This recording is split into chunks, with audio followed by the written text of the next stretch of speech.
అండి, అందరికీ నమస్కారం. అందరూ ఎలా ఉన్నారు? అందరూ బాగుండాలని కోరుకుంటున్నానండి. నేను వీడియో పోస్ట్ చేయడం అయితే ఆలస్యం అవుతుంది కదా. ఇక్కడ వచ్చేసి సమ్మర్లో మనం అన్ని కాటన్ శారీసే కదండి ఎక్కువ కట్టుకుంటాం. ఇంతకు ముందు కూడా ఈ బ్లౌజ్ పీసెస్ అయితే మీకు చూపించాను కదండి. అంటే ఈ శారీ మీద ఈ బ్లౌజ్ అండి, అందుకని చెప్పేసి నేను ఇలా స్టిచ్చింగ్ అయితే చేసేసాను అనమాట.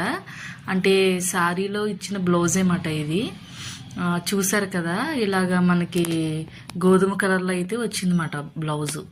దీనికి కూడా లైనింగ్ అనేది ఈ కలర్ చూస్ చేసుకుని నేను స్టిచ్చింగ్ అయితే చేశానండి.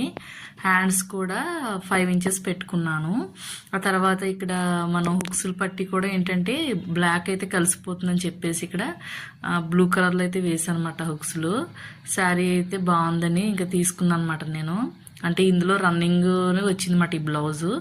కానీ ఏదైనా మనం దీని మీద రెడ్ వేసుకోవచ్చు, అలాగే ఇందులో ఉన్న కలర్స్ ఉన్నాయి కదండి, ఎల్లో వేసుకోవచ్చు, గ్రీన్ వేసుకోవచ్చు, బ్లాక్ వేసుకున్న సెట్ అయిపోతుంది మనకి. అంటే కొంతమందికి నచ్చుతుంది, కొంతమందికి నచ్చదన్నమాట. నేను ఇంక దీని మీద వేసుకుందామని చెప్పేసి ఇంకా ఈ బ్లౌజ్ అయితే స్టిచ్ చేసుకోవడం జరిగింది. తర్వాత వచ్చేసి సమ్మర్ స్టార్ట్ అయింది కదా అన్న ఉద్దేశంతో నేను ఎప్పుడైతే శారీ తీసుకున్నానో ఇంకా మా పిల్లలకి స్టిచ్చింగ్ చేయడం కోసం అని చెప్పి నేను ఇలాగా కాటన్ క్లాత్స్ అయితే తీసుకున్నానండి. ఇవి 3 మీటర్స్ క్లాత్స్ అన్నమాట. మొత్తం నేను ఒక 6 అయితే తీసుకున్నాను అనమాట. మా పెద్ద అమ్మాయికి 3, అలాగే చిన్న అమ్మాయికి 3 అని చెప్పేసి ఆల్రెడీ 2 స్టిచ్చింగ్ అయితే చేసేసానండి.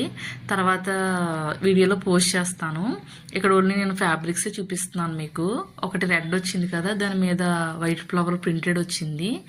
అలాగే ఇది కూడా ఆరెంజ్ అండి, ఆరెంజ్ కలర్లో వచ్చింది అనమాట. కలర్ కూడా చాలా బాగుంది. ఇది కూడా ప్రింటెడ్ అండి, క్లాత్ అయితే చాలా బాగుంది. అందుకని చెప్పి ఇది ఒకటి తీసుకున్నాను అనమాట. ఇది కూడా చక్కగా మెత్తగా ఉన్నాయండి. ఏదైనా సరే ఫ్యాబ్రిక్ లైనింగ్ అయితే ఉపయోగించే అవసరం అయితే లేదు మనకి. డైరెక్ట్ స్టిచ్చింగ్ చేసేసుకుని వేసుకోవచ్చు, బాగుంటుంది. మనం లేడీస్ కూడా టాప్స్ అలాంటివి కూడా స్టిచ్ చేసుకోవచ్చండి. 3 మీటర్స్ అంటే మనకి ఫ్రాక్ అయితే అయిపోతుంది కదా. అంటే పిల్లలకి అని చెప్పేసి ఇలాగా నేను వాళ్ళకి పొడవుగా ఉండే ఫ్రాక్స్ కుట్టాలన్న ఉద్దేశంతో అయితే తీసుకున్నాను. ఇదైతే చాక్లెట్ కలర్ వచ్చింది. దీని మీద వచ్చి ఎల్లో కలర్ ఫ్లవర్స్ ఇచ్చాడు, అలాగే వైట్ కలర్ బుట్టీస్ ఇచ్చారు, చూసారు కదా. తర్వాత వచ్చి ఇది కూడా కాఫీ కలర్ అండి, దీని మీద పింక్ ఫ్లవర్స్ వచ్చినాయి.